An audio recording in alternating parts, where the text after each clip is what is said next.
Halo semuanya, perkenalkan nama saya Maria Fiorenza. Saya berasal dari lingkungan Santa Maria. Dan pada saat ini saya akan membawakan narasi kitab suci dari Kisah Para Rasul bab 8 ayat 4-25. Dalam Kisah Para Rasul ini dilatar belakangi pada masa ketika berita tentang Yesus Kristus itu sudah mulai tersebar luas. Banyak kebaikan-kebaikan yang dilakukan Yesus yang mulai dikenal oleh banyak orang. Dan hal itu membuat para rasul semakin bersemangat dan gencar untuk melakukan pewartaan tentang karya Yesus. Salah satunya adalah Filipus. Ia dengan berani mewartakan ke daerah Samaria. Padahal pada saat itu Samaria merupakan daerah yang paling hina bagi bangsa Israel untuk dikunjungi. Daerah ini dianggap sebagai daerah yang kotor sebab dituduh oleh bangsa Israel telah melakukan penyelewengan penyembahan kepada Allah. Akan tetapi hal itu tidak menjadi halangan bagi Filipus untuk menyebarkan karya-karya Allah ke Samaria. Sebab Yesus sendiri yang mengatakan bahwa aku hadir bagi domba-domba Israel yang hilang. Lantas apa alasannya tidak mewartakan ke Samaria? Dan benar saja bahwa karya Filipus berbuah dengan sangat manis. Dan banyak orang yang akhirnya menjadi percaya dan menjadi pengikut Yesus di Samaria sana. Banyak orang yang menjadi percaya kepada Yesus sebab banyak yang disembuhkan dari segala penyakit dan roh jahat pun diusir dari setiap orang yang datang kepadanya. Situasi kota Samaria pun berubah 180 derajat. Yang tadinya bisa kita katakan kota yang suram dan sekarang menjadi kota yang penuh sukacita dan penuh kegembiraan. Rasanya kota terkutuk yang selama ini disematkan pada Samaria hilang begitu saja berkat pelayanan Filipus atas nama Yesus. Ada satu berkat yang luar biasa dan menjadi titik yang menarik di mana ada seorang penyihir terkenal yang memiliki banyak pengikut di kota Samaria, yaitu Simon, dan akhirnya ia memberikan diri untuk dibaptis dan menjadi percaya kepada Yesus.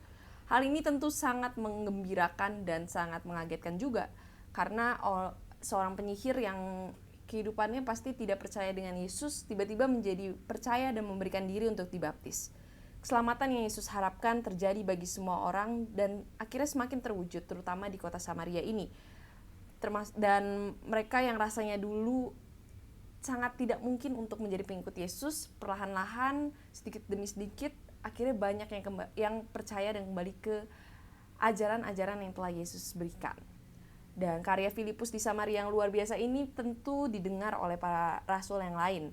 Sehingga pemimpin para rasul yaitu Petrus ditemani oleh Yohanes ikut mengunjungi kota Samaria.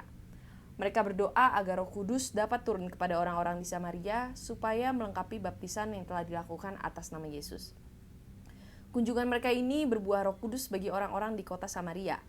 Penumpangan tangan atas orang-orang di sana menurunkan Roh Kudus dan berkat melimpahi kota Samaria. Menyaksikan karunia Roh Kudus itu, Simon si penyihir akhirnya kembali berulah.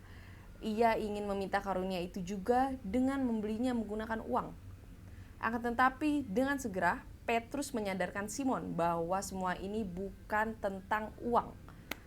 Kasih karunia Allah tidak pernah dapat dibeli dengan uang sebanyak apapun. Kasih karunia Allah sungguhlah rahmat yang turun dari Allah sendiri, yang turun dari tangan Allah sendiri. Manusia pun tidak boleh menghendakinya, sebab semuanya dikembalikan kepada Allah Sang Pencipta dan Allah Sang Empunya karunia itu sendiri. Simon dan seisi kota pun sadar bahwa kasih karunia Allah melebihi segala sesuatu. Tidak bisa kasih karunia Allah itu digadai atau digantikan atau dibayar dengan apapun, bahkan dengan harta yang paling berharga sekalipun di dunia ini. Semenjak itulah kota Samaria menjadi kota yang penuh kasih karunia Allah, penuh berkat Roh Kudus dan senantiasa melimpah karunia Roh Kudus itu bagi orang-orang yang tinggal di sana. Dan dari bacaan yang inspiratif ini bisa kita ambil pesan, dan pesan ini sangat relevan dengan kehidupan kita saat ini, bahwa terkadang kita dalam menjalani kehidupan menjadikan Allah seperti mesin ATM belaka.